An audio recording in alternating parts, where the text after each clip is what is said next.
అన్న మీ పేరు? నా పేరు డాక్టర్ కామాదేవరాజు, తెలుగుదేశం పార్టీ సీనియర్ నాయకుడు. సార్ అన్న చెప్పండి, ఈరోజు ఈ కూటమి ప్రభుత్వం వచ్చింది కదా, అసలు రాష్ట్రంలో ఏ డెవలప్మెంట్ జరిగిందంటారో గవర్నమెంట్ ఒక పక్కన చెబుతుంది. మేము వచ్చి ఈ 2 సంవత్సరాల పరిపాలనలో 100 టార్గెట్లు మేము రీచ్ అయ్యామని చెప్పి చెబుతాము. నిజంగానే ఆ రకంగా జరిగిందంటారా, జరగలేదంటారా? గవర్నమెంట్ వచ్చిన తర్వాత డెవలప్మెంట్ మాత్రం కంపల్సరీగా జరిగింది. రోడ్లు వేయటం కానివ్వండి, ఇన్ఫ్రాస్ట్రక్చర్ మీద బాగా జరిగింది. అదేవిధంగా ఏంటంటే వచ్చిన టైంలోకే వాళ్ళంత అప్పు ఉంది ప్రభుత్వంలో. ఆ అప్పును ఒక పక్కన చూసుకుంటూ మరి సంపద అంటే ఇప్పుడు వచ్చేది కాదు కాబట్టి ఇవన్నీ కూడా సరిదిద్దుకొని చేయాలంటే కొంత టైం పట్టుద్ది. కాబట్టి చంద్రబాబు నాయుడు గారు అనేది ఒక యజనం. ఒక మాట చెప్పాలంటే ఆయన ప్రతిదీ కూడా ఆచి తూసి పని చేస్తాడు. ఇవాళ ఉన్నటువంటి పరిస్థితుల్లో ముందు ఆయన టార్గెట్ ఏంటంటే రాజధాని. అలాగే మరి ఇవాళ ఏ సమస్య చేయాలన్నా డబ్బుతో కూడుకున్నటువంటి విషయం.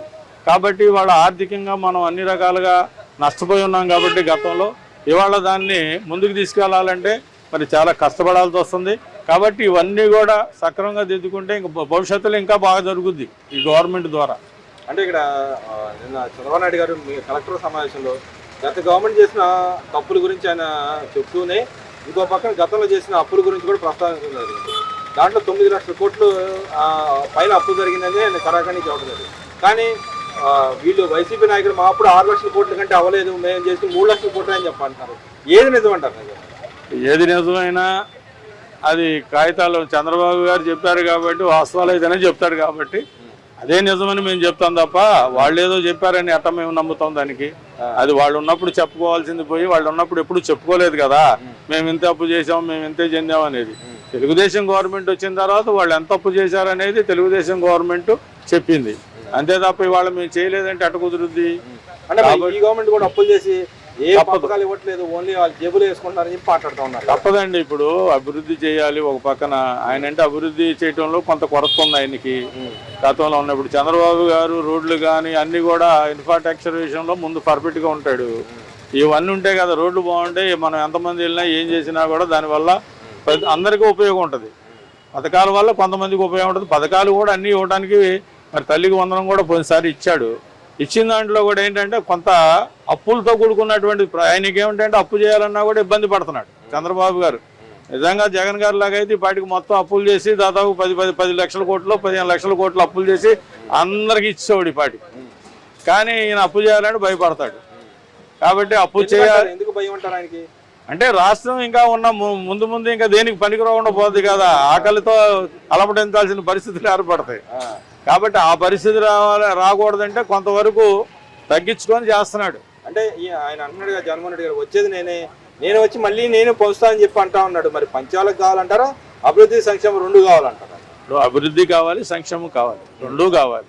కాదు సంక్షేమం 2 వల్ల ఉపయోగం ఏముందంటారు? అభివృద్ధి సంక్షేమం 2 వల్ల ఉపయోగం ఏముందంటారు? అభివృద్ధి అంటే ఇప్పుడు రాష్ట్రం అభివృద్ధి చెందాలి. ఏ గవర్నమెంట్ ఉన్నా కూడా రాష్ట్రం అభివృద్ధి చెందాలి. అట్లాగే ప్రజల యొక్క సంక్షేమం కూడా చూసుకోవాలి. ఈ 2 ఉంటేనే ఆ రాజకీయ పార్టీ విలువ. భారత రాజ్యాంగం ఏం చెప్పింది? ప్రతి ఒక్కళ్ళకు కూడా న్యాయం జరగాలి. అలాగే మనం ఏం చేయాలన్నా, మనం చెందాలన్నా ఈ రాష్ట్రంలో కానీ రవాణా ట్రాన్స్పోర్ట్లు జరగాలన్నా రోడ్లు బాగుండాలి. అలాగే ఫ్లైఓవర్స్ బాగుండాలి. అలాగే నీటి కొరత ఏ లేకుండా చూసుకోవాలి. ఇవన్నీ కూడా చేయాలి అంటే మరి మొత్తం కూడా చేయాలంటే అదంతా ఆర్థికంతో కూడుకున్నటువంటి సమస్యలు. కాబట్టి దాన్ని అన్నీ జాగ్రత్తగా తీసుకురావాలంటే తను పడే ప్రయత్నాలు అయితే బలంగా చేస్తున్నాడు. ఇప్పుడు కొత్త కంపెనీలు తీసుకొస్తున్నారు. ఆ కంపెనీలన్నీ కూడా ఒక లైన్లోకి వచ్చిన తర్వాత కానీ ముందుకెళ్ళాం. కాబట్టి ఏంటంటే ఏదైనా ప్రజలు ఓటేసేటప్పుడు ఏదో వచ్చాం కాబట్టి ఇవ్వలేదని అమ్మడినే తీసేయడం కరెక్ట్ కాదు. ప్రజలు కూడా ఆలోచించాలా. ప్రజల సమస్యలు ఎవరు చేయగలరు అనేది కూడా ఆలోచించి ఓటేయటం భవిష్యత్తులో ఆలోచించాల్సినటువంటి విషయం. అట్లాగే భారత రాజ్యాంగాన్ని కూడా అనుసరించి ఏ గవర్నమెంట్ అయినా పరిపాలిస్తుందో ఆ గవర్నమెంట్ మాత్రం 100 ఏళ్ళు వర్ధిస్తుంది. అంటే మీరు చెప్పినట్టుగా చూస్తుంటారు. మరి పక్క రాష్ట్రంలో విజయ్ గారు వచ్చిందని ఎలా చూడుతుంటారు? మరి వైసీపీ నాయకులు చెబుతున్నారు మా నాయకుడు ఫోటో పెట్టుకుంటే గెలిచిపోయాడు, మా నాయకుడు క్రేజ్ అలాంటిది అని చెప్పి కొంతమంది మాట్లాడుతూ ఉన్నారు. విజయ్ గారు గెలిచాడంటే ఆయన సినిమా యాక్టర్, హీరోనండి. రెండోది అతను సినీ ఫీల్డ్లోకి వచ్చిన దగ్గర నుంచి కూడా కొంత 10% తీసి జనానికి ఖర్చు పెట్టేవాడు. అన్ని సామాజిక వర్గాలకి చర్చిలకి ఇచ్చేవాడు, గుళ్ళకి ఇచ్చేవాడు. అన్ని రకాలుగా ఎవరికి కరోనా టైంలో అటువంటి టైంలో కూడా అతను బాగా డొనేషన్స్ ఇచ్చి జనంలో అల్లుకుపోయాడు. రెండోది అతను హీరోగా బాగా హిట్ అయ్యాడు అతను. మూడోది ఏంటంటే క్యాస్టిజం ఎక్కువ అక్కడ. ఇప్పుడు ఎస్సీ తర్వాత బలహీన వర్గాలు క్యాస్టిజం ఎక్కువ. అలాగే ఇంకోటి ఏంటంటే ఇప్పుడు స్టాలిన్ గారిని కానివ్వండి, అలాగే ఏఐడిఎంకే వాళ్ళని కానివ్వండి, దాదాపుగా 50 సంవత్సరాల నుంచి చూస్తూనే ఉన్నారు జనం. ఒకసారి వాళ్ళు వస్తే ఒకసారి వీళ్ళు రావటం, ఒకసారి వీళ్ళు వస్తే వాళ్ళు ఒకసారి రావటం. కాబట్టి కొత్త తరాన్ని వాళ్ళు కోరుకున్నారు కాబట్టి విజయ్ గారిని వాళ్ళందరూ కలిసి ఎన్నుకోగలిగారు. అంటే మరి అక్కడ కొత్త తరాన్ని ఎన్నుకోవాలి కాబట్టి ఎన్నుకున్నారంట. రేపు రాబోయే రోజులు మరి ఎవరికి ఇచ్చే అవకాశం ఉందంటారు మన రాష్ట్రంలో? అభివృద్ధి సంక్షేమానికి కట్టుబడి ఉంటారా జనాలు, లేదంటే సంక్షేమ పథకాలు ఇస్తే చాలే అనేవాళ్ళు? లేదండి, అభివృద్ధి చూస్తారు, సంక్షేమ పథకాలు రెండు చూస్తారు.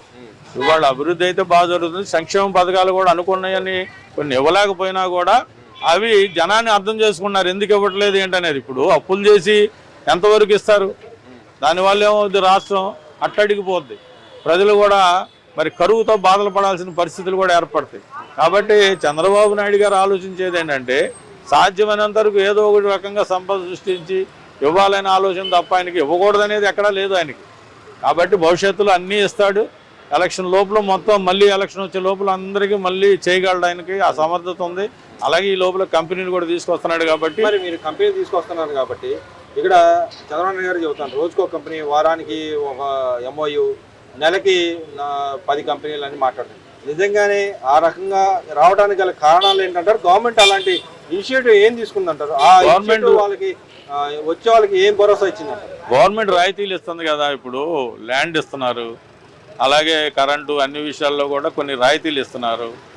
రెండోది ఏంటంటే చంద్రబాబు నాయుడు గారు అంటే ఆయన ఒక విజను, ఆయన ఉంటే తప్పకుండా చేయగలడు అనే ఒక ఫీలింగు కంపెనీలు వచ్చే వాళ్ళందరికీ కూడా ఒక నమ్మకం ఉంది. ఆ విశ్వాసంతో వస్తున్నారు. ఆయన దాన్ని నిలబెట్టుకోగలడు.